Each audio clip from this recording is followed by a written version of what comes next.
Welcome to How We Met. I'm Sheryl Strich, and every month I get to interview couples from Laguna Woods who tell their story about how they met. Today, I'm happy to welcome Yvette and Dennis Glauber. Yvette is extremely involved in the community concerts, and she's really helpful in getting the musicians who come in to perform because she has contacts from the Seattle Chamber Music. I can't tell you how much I enjoy those community concerts. And Dennis is also involved in the community concerts because not only does he write the programs for the community concerts, spoiler alert, he is a recently published author in My Anecdotage. This is his recently published book. I want to welcome you, Yvette and Dennis Glauber. Thank you for coming on. Thank you, Sheryl. Thank you for inviting us. I have 3 questions that I always ask my guests. Yes, ma'am. And the first question is, where are you from? South Africa. And Yvette? South Africa. Okay. And how long have you been a couple?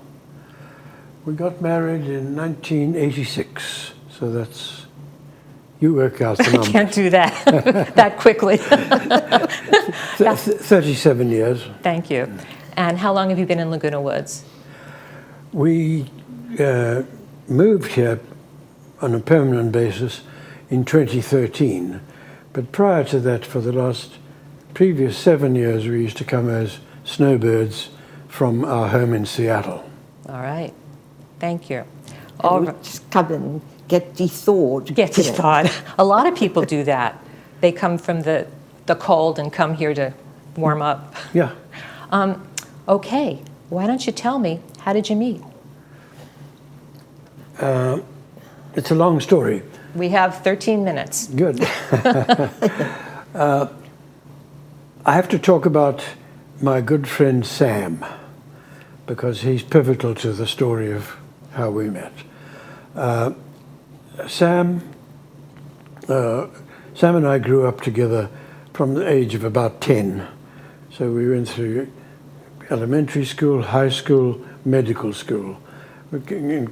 Great friends. He was very, very influential. He was, besides being a medical student and then a doctor, he was a very fine musician of almost professional quality.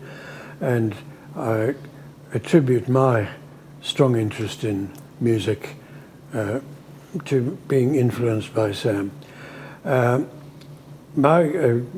I was married, my wife and I, Ruth and I, were married in 1950, so by the time Sam got married, that was 6 years later.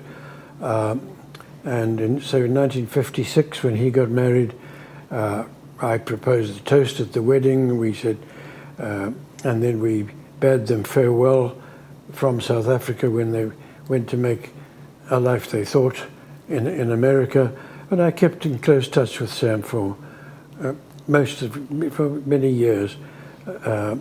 He had specialized in radiology, and I had specialized in anesthesiology.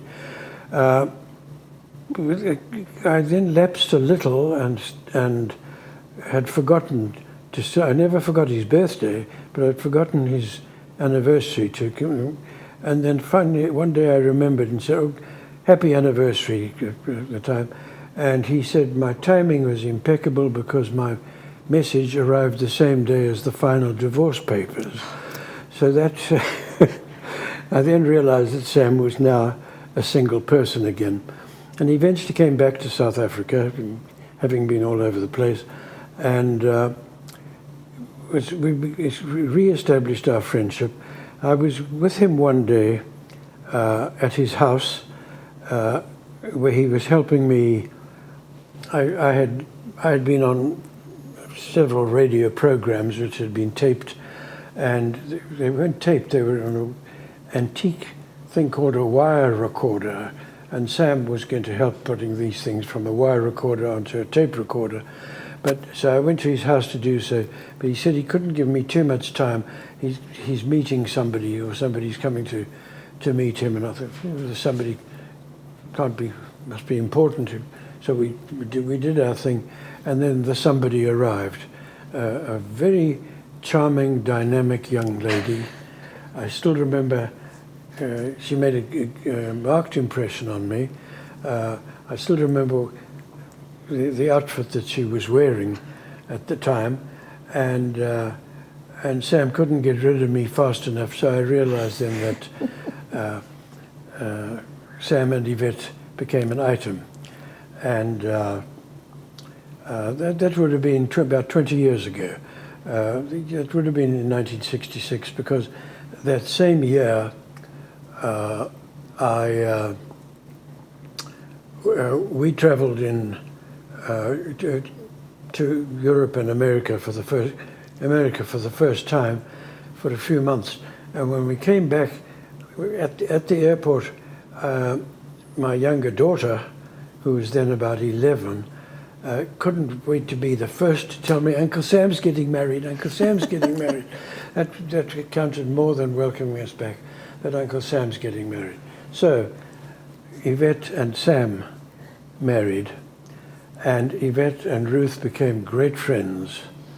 And the four of us did all sorts of things together, particularly musical and a bit of local traveling, but particularly concert going and all that kind of thing.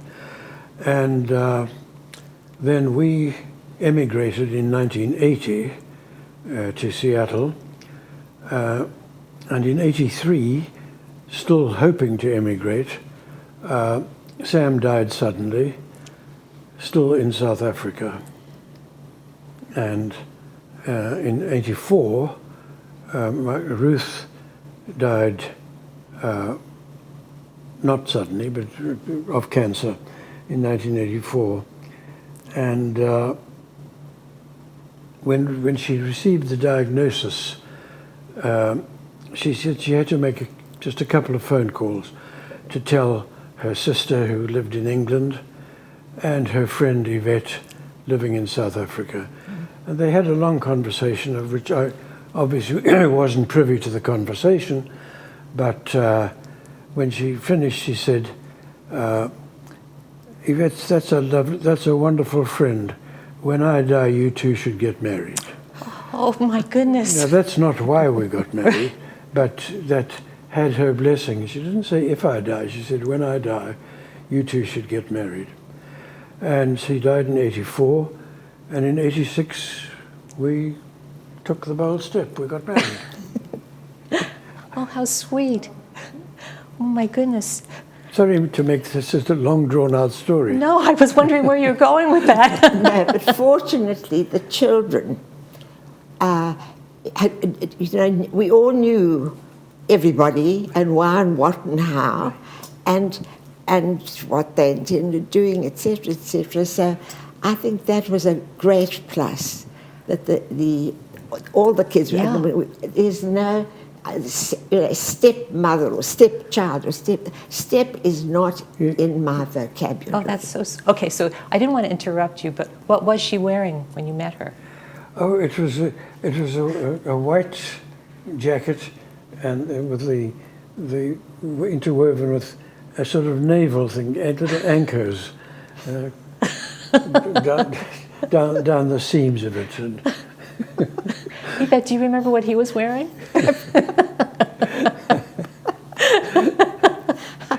No, I probably changed 3 times before I decided. But Sheryl, could I say that you're part of the genesis of that book? Oh.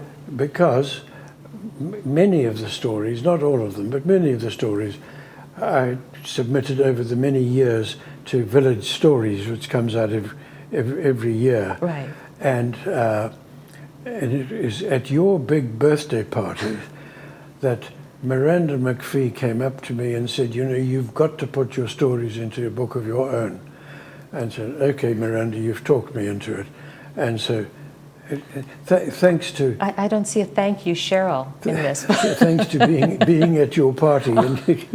There's no thank you acknowledgement to me in the book. But there's still time in the next publishing, the next time it comes out.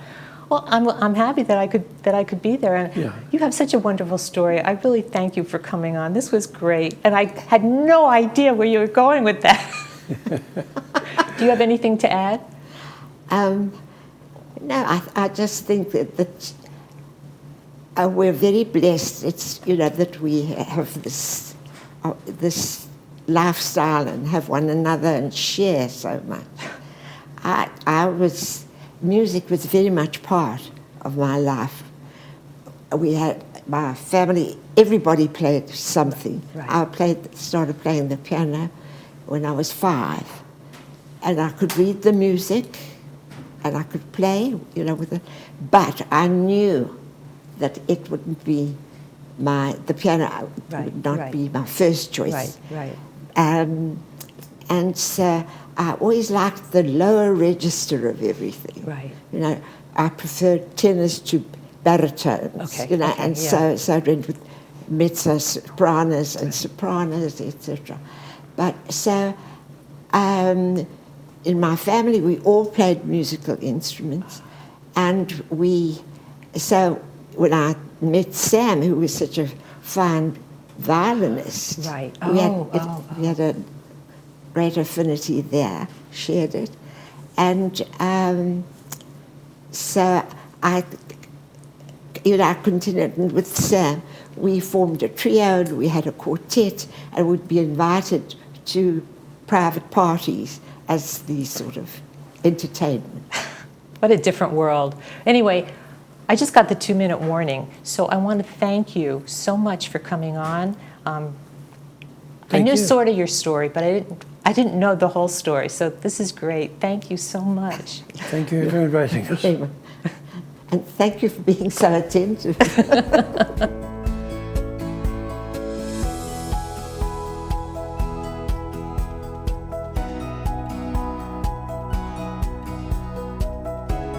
Well, next up, spoiler alert, I can't avoid it. I always have to have a pickleball couple, it seems.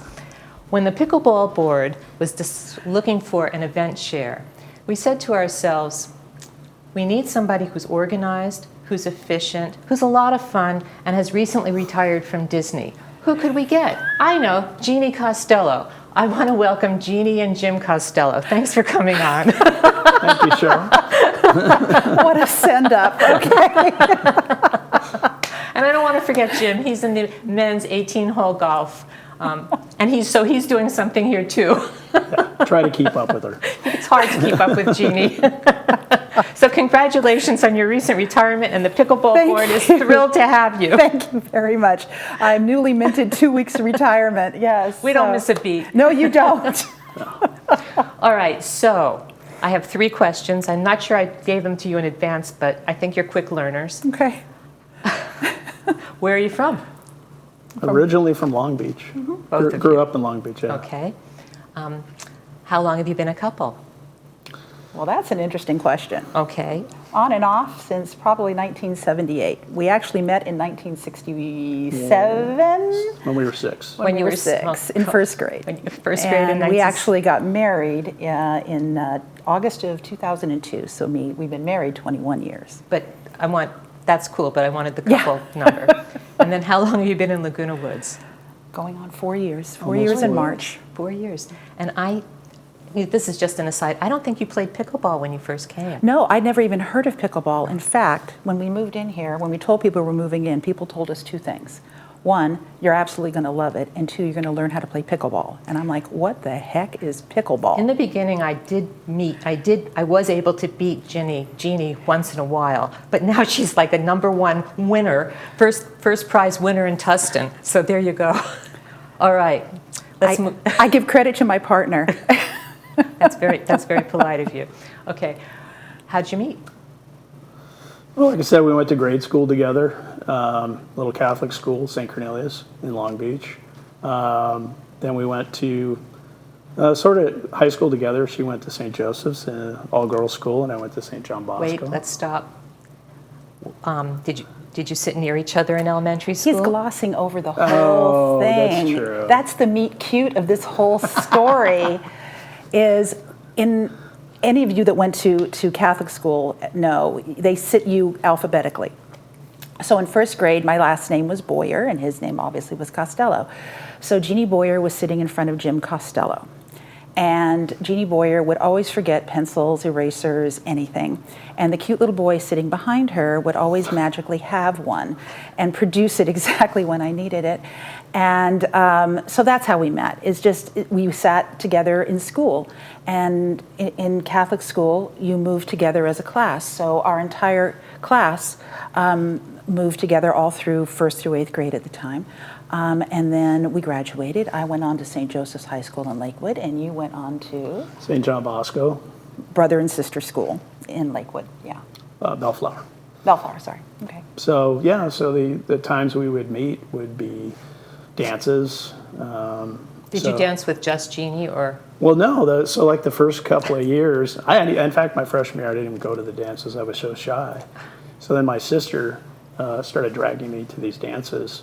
And I would see her, but I just knew her. We were friends, you know.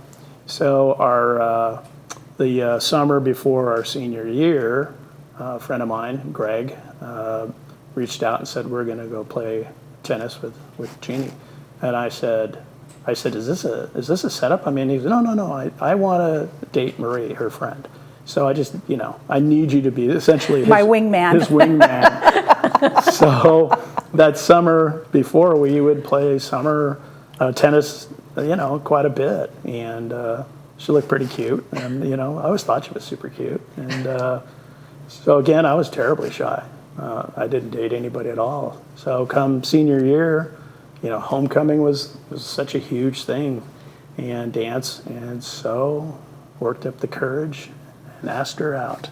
And did she go? Oh, yeah. Well, the way he asked me was adorable too, because you would send flowers, you would send carnations, $1 for each carnation, or 50 cents, something like that. And he sent me enough carnations that he put one word on each of the little notes on each of the carnations, and I have the notes. Would you go to homecoming with me? It must have cost him, I don't know, $8 or something to ask me. Yeah, when you're making $2 an hour. Exactly. It was a big investment that could have gone horribly wrong, but it didn't. So, yeah, so we dated our whole senior year. We went to prom together, and yeah. But I was, I don't know, stupid. I said, you know what? I think we need to break up, and we'll just date other people. I'm only 18. You're only, Right. 18. God, you were only 17 at that point. And so I don't think that was stupid. I think that was very smart. So we spent a year apart, and again, my friend Greg reaches out to me and he says, Jeannie broke up with her boyfriend. And I said, oh, I did not know that. And so I reached out, and we started dating again. So now you're 20. 19. 19. Going to Long Beach State? Yeah, I was going to Long Beach. Yeah, I was going to Long Beach State at that point. And a couple of years passed, and at 21, I asked her to marry me. And she agreed, right? And, so we dated for another couple of years, and we were working our way up, because we were going to get married in 1984. When we graduated. And she pulled the plug on that because He was a terrible boyfriend. I really was. I was bad. He was a bad boy. Yeah. So, yeah, I wasn't a doting boyfriend by any stretch of the imagination. So, we broke up, went our separate ways. I moved out to Orange County, and met my first wife back in 1985, and married her in 1986. And what did you do, Jeannie? Married my first husband in 1989, and we were living in Los Angeles. I was pregnant, and we moved to Santa Ana. And I have two children, Samantha and Jacob, who are both in their both in their 30s. And so we moved. We were in Santa Ana, which is what got us into Orange County, which is a pivotal part of this story. Yeah. So again, I had my son Tom with my first wife, and unfortunately, she got very sick, and after a prolonged illness, she died in 2000. Sorry to hear that. So my brother worked in a mortuary, so he said, "Do you want to write an obituary?" And so I did, and posted it in the Orange County Register. So, I was going through a divorce in 2000, and one Sunday morning, as I normally did, was having my coffee and reading the Orange County Register, which is where I saw the obituary for Jim's wife. Not knowing how to get a hold of Jim, I reached out to the mortuary, knowing that his brother was in the mortuary business, and assuming, rightly so, that he would be taking care of the services. Reached out to Joe. Joe, this is Jeannie Lieberman at the time, Boyer, and I'm trying to get a hold of Jim to extend my condolences. Here's my phone number. Please extend my condolences. so I got a phone call from my brother saying that Jeannie Lieberman sends her condolences, and I'm like, who? I mean, I just didn't. I mean, Right. I knew she was married, but I guess I just whatever. So he goes, no, Jeannie Boyer, and I'm like, oh wow. So, I was pretty touched by that. So I had her number, and I said, I knew she was married, and again, we were long time, Right. Girlfriend, boyfriend back in the day, and so I'm thinking, oh God, I'm going to call her home, and what if her husband picks up the phone? It's going to be very awkward. But she picked up the phone, and we talked for hours. And so she told me what was going on in her life at that time, and that was it. 6 months go by. Had you become a better boyfriend? Much better. Oh God, Much yeah. better. My first wife was 7 years older than me, so she whipped me into shape. Oh. Yeah, she was very strong. She's a very strong lady. Well, that worked then. Oh, yeah. Yeah. I got the better end of that deal. Yeah, you got Jim 2.0. So anyways, 6 months later, on my birthday, I sit down on my at my desk and looking at my PC, and I get an e-card. I didn't even know what those were, and I opened it up, and it's Jeannie wishing me happy birthday. It was my 40th birthday, so I was like, I cannot believe this is happening.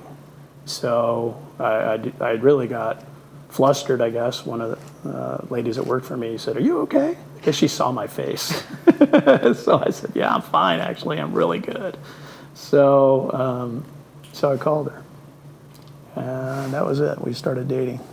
Slowly. Slowly. We started talking. Oh, it must have been, yeah. And it's important because both of us had children. Right. And it was important that we didn't rush into anything. And my kids were still trying to wrap their heads around the fact that Mommy and Daddy were divorced. Right. And of course, Tommy was trying to deal with the loss of his mother. Right. So we talked every night. Every night he would call me at 9:20. He doesn't remember this, but it was after we'd put the kids to bed, and he was in Mission Viejo, I was in Santa Ana, and we just talk. Yeah. And talk and talk. 3 and months. talk until we both felt that, okay, this could be going someplace. Right. And then we met. Oh, We you agreed to hadn't meet. met? Oh. No. Yeah, it was almost, 9 months Okay. of just chatting on the phone. 6 months of not hearing from each other, and then 3 months of nonstop talking. So then I said, well, we should meet. And it was a Macaroni grill. macaroni grill in Tustin. And I remember dinner was, just everything just felt so natural again. And so I walked her to her car and asked her if I could kiss her. I kissed her, I walked away, and I said, I'm going to marry her. So how soon did you get married? Well, that was 2001, and we were married in 2002. Wow, nice. So- And how old were the kids when you got married? Jacob was 7. Yeah. Samantha had just turned 10 the 2 days before, and Tommy was 12, 13. 13. Oh my, 13. oh, So we became an Insta family. okay. And that's when we sold both houses and moved to Long Beach, Back home. back home. My mom was elderly, and we thought it'd be best to be with her. So anyway, so we moved back to Long Beach and bought a nice big house that fit all of us. And one by one, our children left the nest to start their own families. And in January of 2020, we decided that we didn't need the big house. Right. And we came down here, we looked at properties, found one that we absolutely loved. Yeah. And March of 2020, during the middle of the pandemic shutdown, Literally March 28th. March 28th, we closed and moved in here. And honestly, have never looked back. Oh, good. Best decision we have ever made. honestly. The people, the activities, the sports, the concerts, everything has just been a wonderful lifestyle for us. Our children now have to call us to get on our social calendar. Are you free for dinner this week, Mom? Yeah, I have the same situation. Right. Yeah. So no, we're not. Sorry, but it's been a pleasure. It has been an absolute joy, and we now look forward to, both of us being retired now, traveling and enjoying everything that life has to offer. Oh, there's something magic in the village. It's got to be the water. I Yeah, swear it's to the God, water. It's the water. I don't know what it is. It's wonderful. Hey, you guys, I just got the 2-minute warning, so I want to thank you for coming on. Thank This you. has been really fun, and I found out more than I ever knew about you. So thank you very much. And for everybody out there, I want to wish everybody a very happy Valentine's Day. Thank you.